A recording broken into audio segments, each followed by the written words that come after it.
നമസ്കാരം. മലയാളി വാർത്തയിലേക്ക് സ്വാഗതം.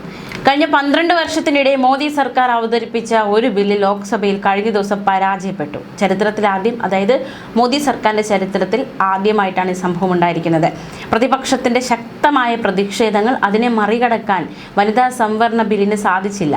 വോട്ടെടുപ്പിലേറ്റ പ്രഹരം സർക്കാരിനും വലിയ രീതിയിലുള്ള രാഷ്ട്രീയ തിരിച്ചടിയായി മാറിയിരിക്കുന്നുവെന്നാണ് രാഷ്ട്രീയ വിദഗ്ധരുടെ വിലയിരുത്തൽ. കാർഷിക ബില്ലുകൾ നിയമമായ ശേഷം കർഷക പ്രതിഷേധത്തെ തുടർന്ന് പിൻവലിച്ചെങ്കിലും ഒരു ബിൽ പരിഗണനാ വേളയിൽ പരാജയപ്പെടുന്നത് മോദി ഭരണകാലത്ത് ആദ്യത്തെ സംഭവമായി രേഖപ്പെടുത്തുന്നു. മുത്തലാഖ് നിയമം, വഖഫ് നിയമ ഭേദഗതി, പൗരത്വ നിയമ ഭേദഗതി തുടങ്ങിയ ഒട്ടേറെ സങ്കീർണവും വിവാദങ്ങൾ നിറഞ്ഞതുമായ ബില്ലുകൾ സഭയിൽ പാസാക്കിയെടുത്ത സർക്കാരാണ് മോദി സർക്കാർ. പ്രതിപക്ഷ നിരയിലെ വിള്ളലുണ്ട്. ആ സാഹചര്യമൊക്കെ ഉപയോഗപ്പെടുത്തി പ്രതിപക്ഷത്താണെങ്കിലും അവിടെയും ഇവിടെയും ഇല്ലാതെ നിലയുറപ്പിച്ചിട്ടുള്ള ചില പ്രാദേശിക പാർട്ടികളുടെ സഹായത്തോടെയുമാണ് പാർലമെന്റിനുള്ളിൽ ഇത്രയും കാലം മോദി സർക്കാർ വിജയം കൊയ്തുകൊണ്ടിരുന്നത്. പക്ഷേ ഈ ബില്ലിൻ്റെ കാര്യത്തിൽ ആ ഒരു കണക്കുകൂട്ടൽ വളരെയധികം തെറ്റി. പ്രതിപക്ഷം ഒറ്റക്കെട്ടായി നിൽക്കുകയായിരുന്നു ഈ ബില്ലിന് എതിരായിട്ട്. ഭേദഗതി പാസ്സാകുകയും മണ്ഡല പുനർനിർണയം നടപ്പാക്കുകയും ചെയ്താൽ രാജ്യത്തിൻ്റെ തിരഞ്ഞെടുപ്പ് ഭൂമിക തന്നെ മാറുമെന്നും തങ്ങളുടെ നിലനിൽപ്പ് തന്നെ അപകടത്തിലാകുമെന്ന തിരിച്ചറിവും പ്രതിപക്ഷ നിരയിലെ പ്രാദേശിക കക്ഷികൾക്കുമുണ്ടായി. ഇതോടെയാണ് പ്രതിപക്ഷം ഒറ്റക്കെട്ടായി നിന്ന് ആ ബില്ലിനെ എതിർത്തത്. നിർണായകമായ നിയമസഭാ തിരഞ്ഞെടുപ്പുകൾ നടക്കുന്ന വേളയിൽ ഭേദഗതി ബില്ലുകൾ അവതരിപ്പിക്കാൻ തന്ത്രം ആവിഷ്കരിക്കുകയായിരുന്നു ആഭ്യന്തരമന്ത്രി അമിത്ഷാ.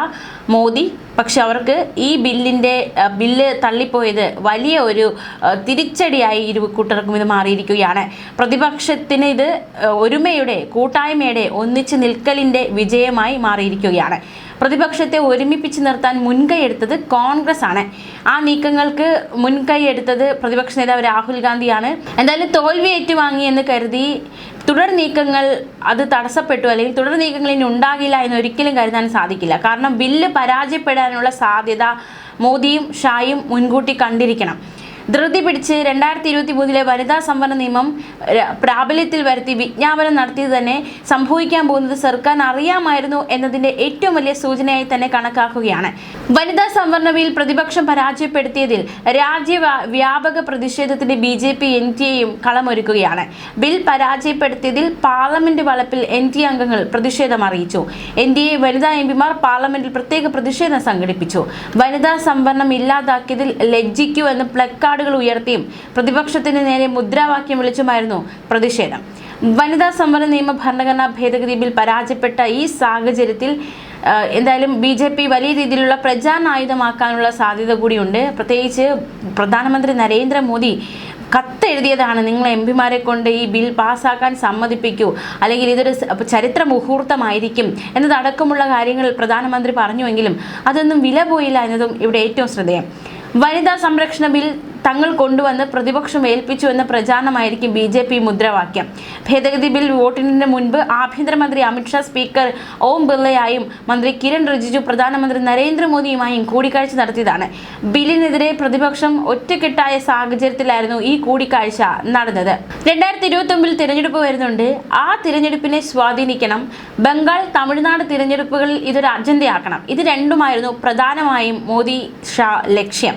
ഇത് ലക്ഷ്യമിട്ടാണ് തിടുക്കത്തിൽ സർക്കാർ വനിതാ സംവരണ ഭേദഗതി ബില്ലുമായി രംഗത്തെത്തിയത്. എന്തായാലും അമിത്ഷാ ഈ വിഷയത്തിൽ പ്രതികരിച്ചിരിക്കുകയാണ്. വനിതകൾക്ക് ലോക്സഭയിലെ നിയമസഭകളിലും 1/3 സംവരണം ഏർപ്പെടുത്തുന്നതിനുള്ള ഭരണഘടനാ ഭേദഗതി ബിൽ പരാജയപ്പെടുത്തിയതിൽ സന്തോഷിക്കുന്ന കോൺഗ്രസിന്റെ മനോഭാവം രാജ്യത്തിന് വേണ്ടിയോ വനിതകൾക്ക് വേണ്ടിയോ അല്ല എന്നായിരുന്നു അമിത്ഷായുടെ പ്രതികരണം. സ്ത്രീകൾക്ക് 33% സംവരണം ഏർപ്പെടുത്തുന്നതിനുള്ള ബിൽ പാസ്സാക്കാൻ പ്രതിപക്ഷം അനുവദിച്ചില്ല എന്നാണ് അമിത്ഷാ പറയുന്നത്. തത്വങ്ങൾ ഏറെ നിരത്തുന്നുണ്ടെങ്കിലും പ്രതിപക്ഷത്തിന്റെ എതിർപ്പ് നിയമം നടത്തിപ്പിനോടല്ല, വനിതാ സംവരണത്തോടാണ് എന്നായിരുന്നു അമിത്ഷായുടെ ആക്ഷേപം. വനിതാ സംവരണത്തെ എതിർക്കുന്നവർ രാജ്യത്തെ നാരീശക്തിയുടെ പ്രതിഷേധവും രോഷവും നേരിടേണ്ടി വരും. കേവല രാഷ്ട്രീയമല്ല മോദി സർക്കാരിന്റെ ലക്ഷ്യം. ജനസംഖ്യ വർദ്ധിക്കുന്നതിനനുസരിച്ച് ആനുപാതിക പ്രാതിനിധ്യം നടപ്പാക്കേണ്ടതുണ്ട്. അത് യാഥാർത്ഥ്യമാക്കാനാണ് സർക്കാർ ശ്രമിക്കുന്നതെന്നും അമിത്ഷാ പറഞ്ഞു. മതത്തിന്റെ അടിസ്ഥാനത്തിൽ സീറ്റ് സംവരണം പ്രായോഗികമല്ലെന്ന് അദ്ദേഹം പറഞ്ഞു. മുസ്ലിം സംവരണം നടപ്പാക്കാനാകില്ല. പിന്നോക്ക വിഭാഗങ്ങൾക്ക് സംവരണം വേണമെന്ന് ആവശ്യപ്പെടുന്നവർ ആ വിഭാഗത്തിന് എന്താണ് നൽകിയത് എന്നതും അദ്ദേഹം ചോദിച്ചു. പ്രധാനമന്ത്രി പിന്നാക്കക്കാരനാണെന്നും അമിത്ഷാ പറഞ്ഞു. പിന്നാക്ക വിഭാഗത്തിൽ നിന്ന് 26 കേന്ദ്രമന്ത്രിമാരുണ്ട്. രാഷ്ട്രപതി ആദിവാസി വിഭാഗത്തിൽ നിന്നാണ്. പിന്നോക്ക വിഭാഗ കമ്മീഷന് ഭരണഘടനാ പദവി നൽകിയത് മോദി സർക്കാരാണെന്നും അമിത്ഷാ ചൂണ്ടിക്കാട്ടി. നിതിൻ നബീൻ പ്രതികരിച്ചിട്ടുണ്ട്. ദേശീയ അധ്യക്ഷൻ BJP ദേശീയ അധ്യക്ഷൻ ഇന്നത്തെ ദിവസം സുവർണ അക്ഷരങ്ങളിൽ എഴുതപ്പെടേണ്ടതായിരുന്നു. എന്നാൽ കോൺഗ്രസിന്റെ സഖ്യകക്ഷികളുടെ സ്ത്രീ വിരുദ്ധ നിലപാട് കാരണം രാജ്യത്തെ പകുതിയിലധികം വരുന്ന സ്ത്രീകൾക്ക് അവരുടെ അവകാശങ്ങൾ നിഷേധിക്കപ്പെട്ടു എന്നായിരുന്നു നിതിൻ നബീന്റെ രൂക്ഷ വിമർശനം. എന്തായാലും ഇത് പരാജയപ്പെടുമെന്ന ഉറപ്പ്, അതായത് പരാജയപ്പെടുമെന്ന സാഹചര്യമുണ്ട്. അത് മുന്നിൽ കണ്ടിട്ടും എന്തുകൊണ്ട് ഇത് നടപ്പിലാക്കാൻ ധൃതി കാണിച്ചു എന്നത് ചോദ്യമായി നിൽക്കുകയാണ്. എന്തായാലും പ്രതിപക്ഷം ഒറ്റക്കെട്ടായി നിൽക്കുമ്പോൾ രക്തസാക്ഷിത്വം വരിക്കുന്നതിന് അതിൻ്റെതായ ഒരു മെച്ചമുണ്ട് എന്നാണ് BJP MPമാർ വ്യക്തമാക്കുന്നത്. അത് എന്തെന്ന് പ്രധാനമന്ത്രിക്കും ആഭ്യന്തരമന്ത്രിക്കും മാത്രമേ അറിയാവൂ. അതായത് ഇത് പരാജയപ്പെട്ടാലും അതിൽ നിന്നൊരു ഇരവാദം ഉയർത്തി എന്താണ് അവർ ലക്ഷ്യമിടുന്നത് എന്നൊരു ചോദ്യവും കൂടി നിലവിൽ ഉയരുന്നുണ്ട്. മറ്റെന്തോ വരാനുണ്ട് എന്നതിൻ്റെ സൂചന. ബംഗാളിലെയും തമിഴ്നാട്ടിലെയും തിരഞ്ഞെടുപ്പിന് മുൻപ് പാർലമെന്റ് ചേർന്ന് ബിൽ പരിഗണിക്കണമെന്നതിൽ വാശിയുണ്ടെന്ന പോലെയാണ് സർക്കാരിന്റെ പെരുമാറ്റം. പക്ഷേ നിലവിലെ സ്ഥിതിയിൽ വനിതാ സംവരണ വിഷയം ബംഗാളിൽ വില പോകില്ല എന്നതും ഏറ്റവും ശ്രദ്ധേയം. തൃണമൂൽ സംവരണ ശതമാനത്തെക്കാൾ ഏറെ സീറ്റ് വനിതകൾക്ക് നൽകുന്നുണ്ട്. മണ്ഡല പുനർനിർണയം തെക്ക് വടക്ക് പ്രശ്നമായി നിലനിർത്തുന്ന പാർട്ടിയാണ് DMK.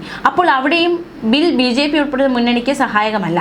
മണ്ഡല പുനർനിർണയമാണ് യഥാർത്ഥ തർക്ക വിഷയം, വനിതാ സംവരണമല്ല. എന്നാൽ വനിതാ സംവരണം വേഗത്തിൽ നടപ്പാക്കാൻ മോദി ഉത്സാഹിക്കുന്നു എന്നുമുള്ള ആഖ്യാനം സൃഷ്ടിക്കുക എന്നതായിരുന്നു BJPയുടെ ശ്രമം. വിജയിക്കുന്നതിന് ഭൂരിപക്ഷമില്ലെന്ന് സർക്കാർ തന്നെ തുറന്നു സമ്മതിക്കുന്ന സാഹചര്യമുണ്ടായി. സാധാരണ രീതിയിൽ ഒരു സർക്കാരും തങ്ങൾ ദുർബലമാണെന്ന് സ്വയം സമ്മതിക്കാറില്ല. അവിടെ ഇത് സംഭവിച്ചു. വിജയിക്കാനായില്ലെങ്കിലും ബില്ലുമായി മുന്നോട്ടു പോകുമെന്ന പ്രഖ്യാപനമാണ് കേന്ദ്രം നടത്തിയിരിക്കുന്നത്. ബംഗാൾ, തമിഴ്നാട് തിരഞ്ഞെടുപ്പുകളിൽ സ്ത്രീ വോട്ടർമാരെ ലക്ഷ്യമിട്ടാണ് നീക്കമെന്ന് കരുതാനാകില്ല. അങ്ങനെയെങ്കിൽ മുൻ തിരഞ്ഞെടുപ്പുകളിൽ ഈ നീക്കം നടത്താമായിരുന്നു. എന്തായാലും എന്താണ് ഇവർ ലക്ഷ്യം വയ്ക്കുന്നത് എന്നതൊരു ചോദ്യമായി ബാക്കി നിൽക്കുന്നു. എന്തായാലും ബില്ല് തള്ളിപ്പോയിരിക്കുന്നു. ഇനി എന്താണ് മറ്റ് നീക്കം? ന്യൂസ് ഡെസ്ക് മലയാളി വാർത്ത.